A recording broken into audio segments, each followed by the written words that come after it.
Hello everyone. This is Vanchika Tainwala, legal intern on Alexis and Company for the month of June. And today in this video, I will be talking about the topic, the IBC Amendment Bill of 2020. So basically, I will be talking about the highlights of this amendment bill. So starting with this video, so the COVID-19 pandemic and the resultant restriction on the national wide lockdown has made an adverse impact on the businesses in the country. So it has affected the demand for the products and services, which was a result of the disruption in the supply chain and the credit related issues. So this has also been impacted the financial markets and the system of the country as a whole, and the resultant increase in the corporate and personal insolvency, a stress of financial distress in which a person or a firm is unable to pay their debts. So as a consequence, certain short-term insolvency measures were put in term by the government. So firstly, the Finance Minister Nirmala Sitharaman increased the threshold for the activation of insolvency proceedings from 1 lakh to 1 crore. So later the government suspended section 7, 9 and 10 of the IBC 2015 for which provides for the initiation of this insolvency proceedings through the enactment of the Insolvency and Bankruptcy Code Ordinance 2020. The same ordinance has been later introduced and passed in the Parliament as the IBC Amendment, Second Amendment Act 2020.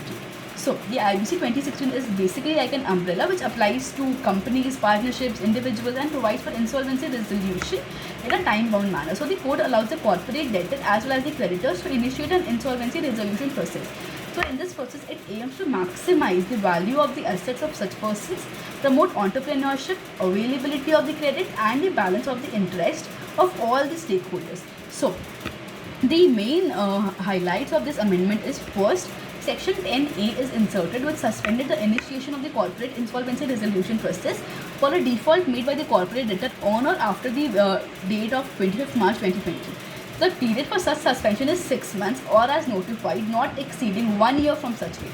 So this provision, the proviso to Section 10A bars forever the filing of such an application for a default period for a default occurring the same said period.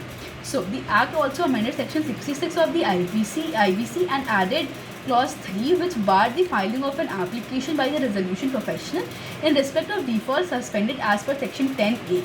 So by the virtue of Section 66 Clause 3 added by the Amendment Act, the liability for wrongful trading on the director or a partner for defaults in the period from 25th March 2020 up to 6 months was prohibited.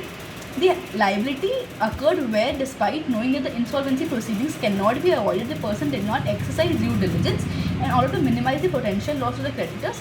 It repealed the Insolvency and Bankruptcy or Amendment Ordinance 2020. So these were all the highlights. So now I will analyze the amendment. So the IBC Act provides, the IBC 2016 provides the mechanism to initiate the insolvency resolution process on an application by the corporate debtors or the creditors.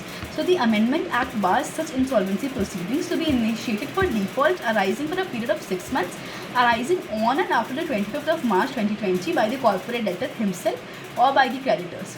So firstly, the amendment provided for a complete suspension for the insolvency process for a period of 6 months, which was a step to safeguard the companies whose insolvency have been temporarily and were performing well before the pandemic.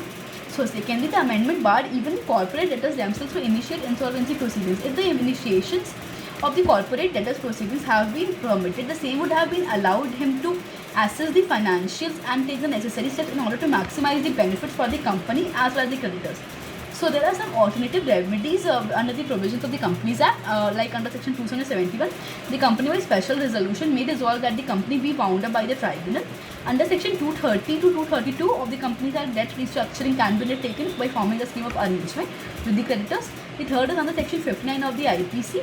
The company can wound up its operation given that it has not defaulted or there has been a non-existence of any default by the company. So thirdly, the Amendment Act prohibited an initiation of insolvency proceedings for the default made during the said period forever. So it states that no insolvency proceedings can be ever be initiated against such a defaulter.